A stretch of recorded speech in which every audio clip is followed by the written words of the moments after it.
I wasn't a huge fan of the audio quality on the previous couple of my videos that I just strictly recorded with my iPhone, and I know that might sound actually crazy considering how much gear do I have, but it's just so simple and fast. And for a long time, the reason why I never made any videos because in my normal life, I just didn't want to spend the hours and hours of building, breaking down, because I'm in my kitchen. If I build up a full set here, I can't use my kitchen. If I build a full set in the living room, I can't use the living room. And it just gets in the way. And it sounds like I'm complaining, but it's just how life is. And I usually like my place, clean and organized. So having all that stuff around all the time isn't really working.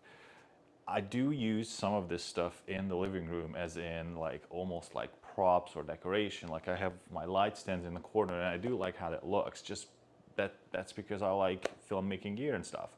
So in this video, I'm testing the Final Cut camera app that came out a couple weeks ago. And I have an iPhone 14 Pro. So it isn't the latest with the USB-C, so I can't just plug up any USB microphone and then make it work. But I have Rode Wireless Go 2s. These have obviously been out for years now, and they even have a newer version. But I did have the lavs, black and white, and the Lightning and the USB-C cable that came with for this mic from back in the day. I actually sold my mics like a year or two ago. I had the Duo kit with the handheld sticks, but I stopped using them when I switched to timecode, so I didn't really need them. And so eventually I just sold it. And the only thing I was left with is these two cables, the Lightning cable and the Type-C cable if you want to hook it up to an iPad that has Type-C, and the two lavs that just didn't sell. And because I use Sennheiser lavs with the locking connector, the lavs didn't really get much use. So I ordered some concealers, and I've always vlogged with a lav just taped to my chest. So all those vlogs that I have on my YouTube that are also like shot on like a normal day of production with an actual camera, I was lav the whole day because I just know that's how I get good audio. So I wouldn't have a problem shooting these videos if I have to just tape myself up real quick. That does not take too much time, but I need lav concealers because I don't want to use the clip, and I'd much rather just put medical tape on my chest and then I actually like use double-sided tape to actually attach those to like right here. But now I'm using just the Wireless Go 2 with the Final Cut camera app, which is awesome. And so I'm hoping that this will work out. I set the level to -12 dB fixed, and the Final Cut camera finally has the option to full manual controls on an iPhone in an app that is not paid. It's totally free.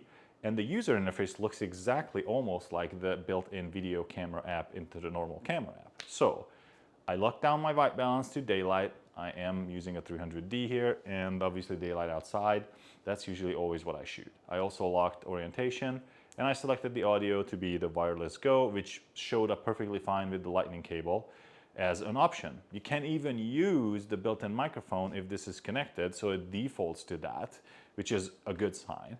And I've been monitoring levels and stuff. I updated to the latest firmware, and I think it sounds way better because especially with the distance, if I move away and then I was doing some demonstrations with like the tripods, or if I want to walk to the back and grab something, it's just a total mess. But now with this, I should have clean audio without all the noises. You can't hear my washing machine like in the other video, or when the AC kicks in, it should be more quiet. And so I'm hoping that this would be the most optimal setup I need. And if I happen to upgrade to a newer iPhone later on with the USB-C, then I just use a normal USB-C cable to plug in this exact same microphone. And this is easy to travel with. It's obviously also still works with my FX3. If I run timecode, I can still use the 3.5mm jack on that camera. So that's not a problem. And so I think this is still a good wireless lav that's relatively cheap, and I already had half the accessories, so I just picked one up, and I'm gonna use this from now on to do these YouTube videos with my iPhone, because I'm actually kind of satisfied how it looks. Now I just need to find an editing app that can actually do 4K, because I don't want to pay Adobe to use Premiere Rush just for the 4K. So I need something alternative that isn't costing an arm and leg. And I may just go with iMovie. I'm not sure how that works on an iPhone. I haven't really used it. What I really wish that if I could use Final Cut Pro. But since we're talking about the Final Cut Pro camera, I do actually have an iPad. But the problem is, and this is probably the best part about this mic, that even if I walk away, the audio is still the same. And I also have in my drawer a second iPhone. This is essentially my backup or my business phone that I have an extra line on my T-Mobile account. So I technically have two iPhones, and with the Final Cut camera app, you could do multicam. So imagine I'm doing this YouTube video, but I also want to show you some stuff. I could use my second iPhone, put it in multicam mode, and I could use this as just the camera. Audio would still go to that, and I'm using this iPhone for this audio purpose. The only problem that I have with this is that I do not have an iPad that can run Final Cut Pro on, because the Final Cut Pro iPad editor only works on M-chip iPads, and my iPad is not an M-chip iPad. This is a 2018 11-inch iPad Pro. I think it's a 512 gig with cellular, because I got it through T-Mobile when they had like a crazy promotion. So I haven't like felt the need to upgrade to, and even if I was gonna upgrade, I was gonna upgrade to the same thing but with an M-chip, which seems like a little bit of a waste of money. And I haven't tried this feature yet because I don't have access to an M-chip iPad yet.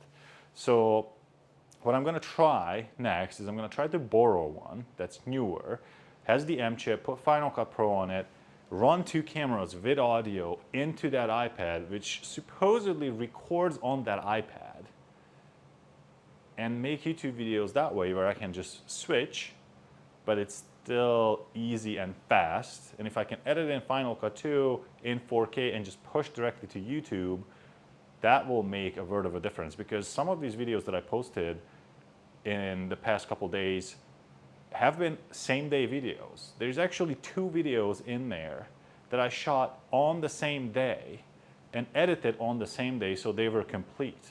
The only reason I didn't post them is because I wanted to kind of spread them out, and also writing the description and stuff almost takes longer than doing a quick unboxing or whatever and then just cutting up the little pieces that I want to remove, which is insane.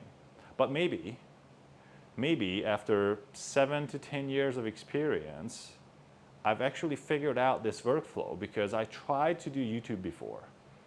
I just never could do it effortlessly. And I feel like maybe this is it. Like now I have enough knowledge, and now I have enough workflow that I built over the course of these years to know, okay, what is the right tech?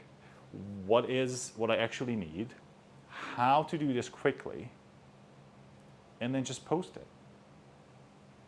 So this was recorded with the Final Cut camera app, which is awesome. If you have an iPhone, go give it a try. It is free. And hopefully in the future, I can do a multicam test with another iPhone and an iPad that is compatible, so we can do multicam really quickly to do YouTube videos. So thank you for watching, and I'll see you guys in the next one.